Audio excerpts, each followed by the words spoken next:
Genesis 14. Abram rescues Lot. At the time of the four kings, King Amraphel of Shinar, King Arioch of Elasar, King Chedorlaomer of Elam, and King Tidal of Goiim went to war against the five kings, King Bera of Sodom, King Bersha of Gomorrah, King Shinab of Admah, King Shemeber of Zeboim, and King of Bela, that is Zoar. The five kings joined forces and met in the valley of Sidon, that is the Dead Sea, for 12 years. They had been subject to Chedorlaomer, but in their 13th year they rebelled.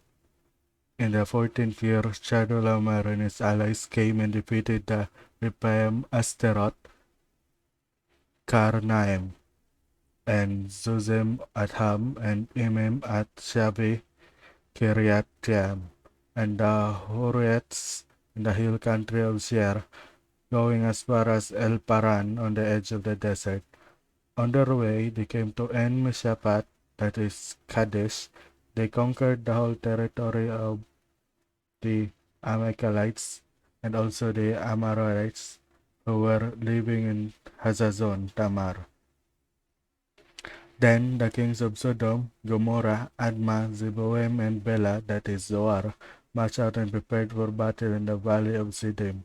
They fought against King Chedorlaomer of Elam, King Tidal of Goiim, King Amraphel of Shinar, and King Arioch Elashar, 4 kings against 5. The valley of Siddim are full of tar pits. As the kings of Sodom, Gomorrah fled, they fell because of the tar pits, but the other kings fled to the hills. So the 4 kings took all the possessions of Sodom and Gomorrah, as well as all their food, and left. They also took Abram's nephew Lot and his possessions, since he was living in Sodom. Then a soldier who had escaped came and told Abram the Hebrew what had happened.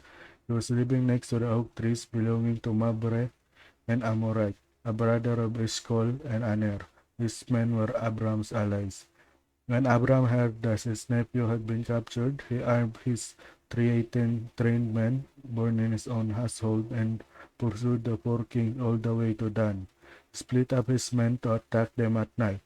They defeated them, pursuing them all the way to Hobah, which is north of Damascus. He brought back everything they had, including women and soldiers. Those who brought back his relative Lot and his possessions. Melchizedek blesses Abram.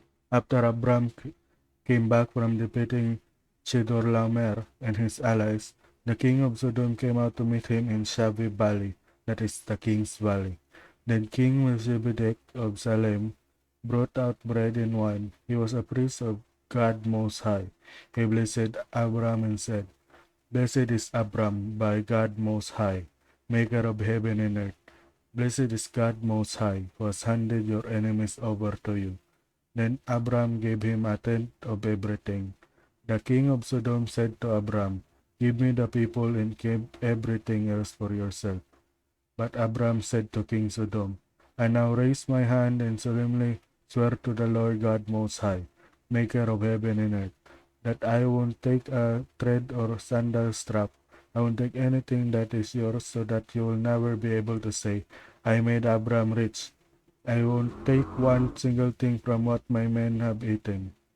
But let my allies Aner, Eshcol, and Mamre take their share. And